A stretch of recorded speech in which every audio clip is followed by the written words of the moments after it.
作为一个耳机重度依赖者，在日常的生活工作中呢，耳机的使用频率其实是远远高于手机的。那么对于你来说，什么才是一款好耳机呢？是优秀的音质、佩戴舒适度、产品外观，还是续航表现？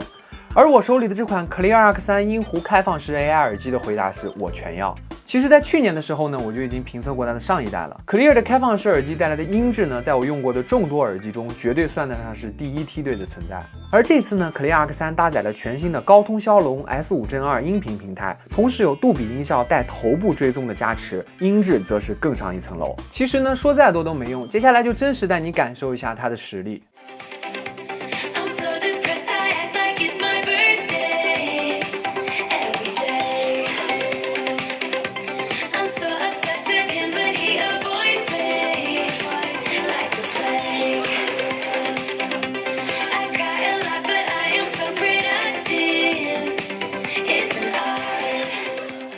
当我们去播放支持杜比音效的音乐和电影的时候，可以明显感觉出来，无论是高音的通透度还是低音的浑厚度呢，都非常不错。要知道，这还只是我用麦克风录制的效果，如果你实际佩戴起来的话，效果还会更好。不同于普通耳机，杜比音效带头部追踪呢，可以为你创造更加立体的听觉体验。无论你怎么转动头部，声音都会立体发出，让你听到更多，感受更多。用音质代言人朗朗的话来说 ，Clear Arc3的音效体验堪称大师音质。除此之外呢 ，Clear Arc3的 AI 功能也是非常实用。AI 体感操控呢，可以通过点头、摇头的体感动作去控制电话的接听和挂断等功能。这个功能呢，在上一代就有了，虽然很实用，但是在某些情况下也不是那么的方便。就比如说你去健身的时候，如果这个时候来电话，你去点头摇头，其实在某些动作下还是不方便的。这个时候，它最新的 AI 语音控制就派上了用场。你可以直接说接听电话呢，它就可以直接接通，不需要有任何动作。像我日常健身或者骑车的时候呢，既不需要停下来接听电话，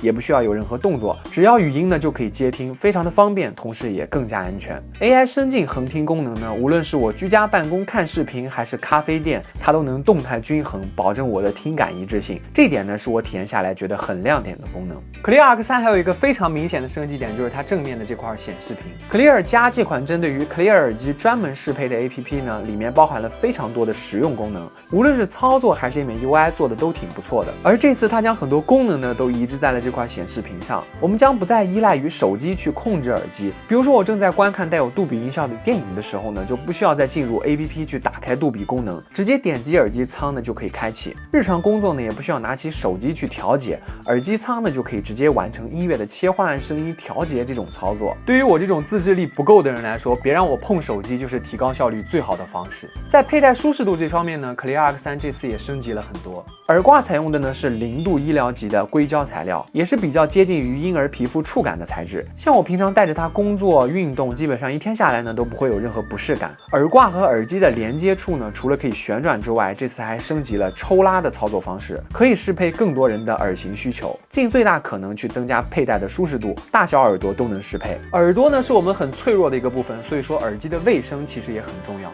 在这方面呢 ，Clear Arc3还搭载了紫外线消毒功能，平时运动或者佩戴之后呢，可以直接放进耳机仓，一边充电的时候还能一边给耳机进行消毒杀菌。官方标明呢，能够有效去除99%的细菌，让你佩戴起来更加放心。续航方面，耳机单次满电续航可以达到10小时，佩戴充电仓则可以达到50小时续航，出差旅行也完全没有电量焦虑。就我体验下来呢 ，Clear Arc3音弧开放式 AI 耳机的音质真的是没得说。如果恰巧你也想入手一款开放式耳机，并且你个人对音质也有很高的要求，同时还想兼顾一下 AI 智能操作，那么 Clear Arc3一定是你的最佳选择。